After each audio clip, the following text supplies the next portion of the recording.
Hi, it's April Showers, CEO and founder of Afro Unicorn, and today we have another episode of CEO Confessions and Lessons. I hope you all enjoyed our previous episode where I confessed that mixing business with pleasure ain't it. Don't do it, steer from it, run. Don't do it. I also hope you like the recap with Leisha.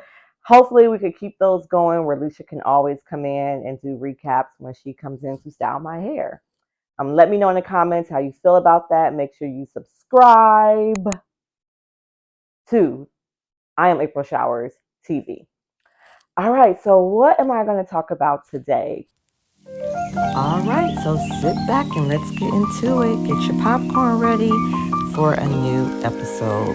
Please be sure to like, comment, share, subscribe. Confessions and Lessons. Do you guys know the origin story of Afro Unicorn? So there's a PR one that I put out. It's all true. Everything that I say, I'm always transparent. I'm always honest. So everything that I've said, how Afro Unicorn launched, is 1000% true. However, there has been a part that I have omitted from the story. And I'm going to share that with you all today. Some of you may have heard it because in the earlier years, before I started really doing big interviews, I would talk about it. It was posted in my bio, the about founders CEO section. It was in there, but then I later removed it, and then you're going to understand why I removed it. So let's go back to 2018, 2019. No, it had to be 2018. So 2018 is when I birthed the idea of Afro Unicorn, meaning I was pondering the thought of having a unicorn. But the reason why was because I had a friend who kept calling me a unicorn. Listen to this video and then we'll take a few steps back. Okay, so I'm doing this video because a lot of times every time people ask me, where did the Afro Unicorn idea come from? Like, how did you think of it? So I finally, after years, have been able to connect with my friend who I always talk about in every single interview that I do, and he's here live. So I want to ask him the question, and I want him to tell everybody why you call me a unicorn. Okay, so what's your question? Why were you referring to me as a unicorn for so many years? Because I met you 20 years ago at E-Trade, and you were smart, a hard worker. Then we transitioned into, you're an insurance agent, I was a realtor. And then we talked about personal stuff back and forth. And the actions that you did was different than the norm. And that's why I named you a unicorn. Okay, because you used to refer to me like that all the time, especially Yes. when I was in my past relationship. Yes, because you would do things in these relationships, but I won't tell the people what you told me.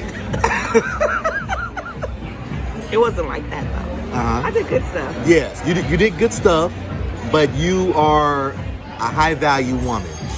That's why I called you a unicorn. Thank you. And then what about the boys? I always say it's because I was doing multiple things. Is that not true? Because I always say that. Yeah, I always say it's because, I was raising my boys, I was doing insurance, I was doing, multiple things. Yes, you became a real estate broker. Right. You were selling houses. Yeah. You were extraordinary. Yeah. Period. Period. So let me get into the story. 2018, I had a really bad breakup. Someone that I had dated for 3 years. Now, Cortez was really my platonic friend. We were just friends. He's a loan officer. I had my insurance agency. And so we would work hand in hand, right? But we were also friends, and we're both cancers. And Cortez just loved to talk to me. So we would talk often. And he was was he single? Oh, Cortez, forgive me if I'm putting your business out there. But I think he was he was dating during this time. So I would always hear about the different women that he would date, and he would hear my stories with me and the guy that I was seeing, and he used to always just be like, "April, you a unicorn. April, I ain't never had a woman do that for me. You did what for him? You bought him a cake. You bought him this. You showed up and said what? April, you're a unicorn. They don't make women like you in LA. I'm telling you." So Cortez used to always say that to me. And honestly, I thought I was a really great girlfriend, but like most women, I did not feel appreciated, seen, heard, all the things when we were dating. And so I kind of would like dim myself and make myself smaller. And it just wasn't good. It wasn't good. So when it finally ended, and mind you, I have this friend in my corner that kept telling me over and over again, April, you're a unicorn, you're a unicorn. Although he told me literally off for 2 years, I did not believe it. I did not see it. It wasn't until that breakup that happened that I really started to think about what my friend Cortez was saying about me. And I was like, you know what? He's right. Something about me is special. And I don't know why I'm dealing with this imposter syndrome, thinking that I'm not good enough when surely I am good enough. I went and I Googled unicorns. I saw that they were unique, they were mystical. And I said, I'm definitely unique. I'm all things black girl magic. And so I started to use that emoji in our phones. Now, this is the part that you guys heard, but the part that you guys did not hear is that I always say that I was being called a unicorn because I have multiple businesses. I have two boys that were honor roll students that I was raising as a single mom, but I excluded the part of I was an amazing girlfriend to someone. And that was one of the reasons why I started to accept what Cortez was saying about me and started to call myself a unicorn. Do y'all remember that movie? What was it called? Bird. Ooh, I can't remember. The movie. I was it. I don't know. I'm about to say the wrong person. I don't say Julia Roberts. It probably wasn't. But it's where they wore the blind, like the blind shields or whatever. I don't. I can't remember. Somebody put in the comments if you remember what movie I'm talking about. But that movie came out like in December 2018, and then something just came over me.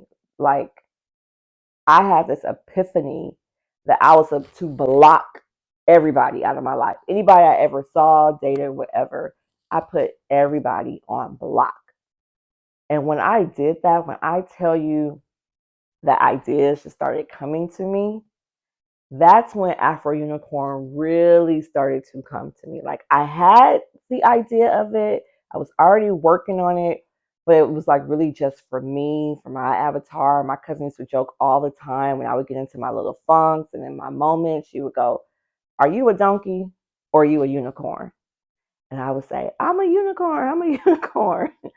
And so I was creating a unicorn for myself. But during that time where I literally blocked these people out of my life, I was able to really, really focus on me and step out of that imposter syndrome and own it.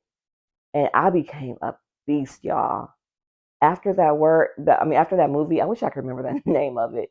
But after that movie and after me blocking everyone, I became a beast and I started to, what Maxine Waters says, reclaim my time. I started to reclaim my time and I started selling property, like big property.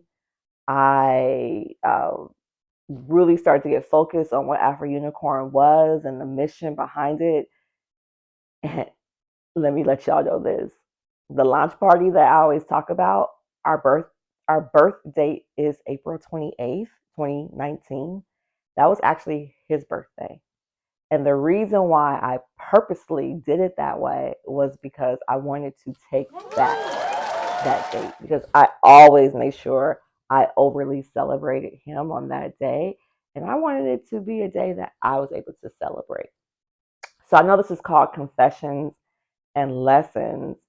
And the confession was, I'm just sharing with y'all that I have omitted that part of the story, but I think it can help someone who dealt with imposter syndrome or who's dealing with imposter syndrome or who does not feel that they're good enough to let you guys know that you are good enough. And I dealt with it. But then after a while, right? So I had him in my bio. I said I had a really hard setback. I didn't talk to this guy for a year, for a whole year. And then one day I ended up being in his neighborhood. I think it was on my birthday, or at least around my birthday, because I was out with friends in this area. So I hit him up. Again, he hadn't heard from me in a year. And I showed up and talked to him about Afro Unicorn. I let him read the bio. So he was like basically reading about himself. I don't know if it connected with him though, that the idea was birthed because of the low part, the low point that I felt when I was involved with him. But, anyways, I was able to own it, confess it, live my truth. And from that, I birthed this amazing, amazing brand. But then after a while, I was like, you know what? You're giving him too much credit. Like we could nip that in the bud. We could stop saying that because of that past bad relationship that you birth Afro Unicorn, girl. Just we ain't got to write that part. So, but I thought it was important for me to at least share that with you because just so y'all know, whatever you're going through, just know that you're going through it. It is not the end all, be all. It's just part of your journey. And if I didn't go through that, y'all, like for real, if I did not go through that heartache, that breakup, all the things, I probably would not have had the urge to want to birth something like Afro Unicorn. Like seriously. And I think about even past relationships. I've been married and divorced. And I think about if I was still married to that individual, there would be no Afro Unicorn because I wouldn't have the story of being a serial entrepreneur, single mom with 2 kids, who decided that she had this unicorn within her and decided to believe in herself. So this may not be just like a flat out, I'm telling on myself, because really, y'all, I'm extremely transparent. There's really not a lot that you guys don't know about me. I'm always giving y'all the real, telling y'all what's on my heart. So I'm really trying to find lessons that I can also give to you all. And the lesson that I learned and all of that was take the good and also the bad, because honestly, when you put it all together, it's going to turn out to be beautiful. You just have to stay the course. You just have to see it to the end. And right now, I'm speaking to myself because I'm going through things now, as I'm sure everyone's going through something. But know that we're just going through, and you will get to that other side. And then you'll be able, hopefully, to sit back and go, oh, okay. So that happened because this was the setup, and that needed to happen because this needed to happen. And you're like, oh, light bulb goes off. Okay. Because honestly, in the last decade or so, I'm 45, about to be 45 years old. I've been through some things and they did not feel good as I was going through them. But every single thing that I've been through prepared me for the next thing. So just hang tight. I promise you, whatever you're going through, you will get through. That's really all I have. This was more of a motivation, giving you the lessons that I've learned to deal with things that devastate me and just keep pushing through. So let me know what did you think about this episode. Like, comment, subscribe, and I will see you next time on CEO Confessions and Lessons. Bye.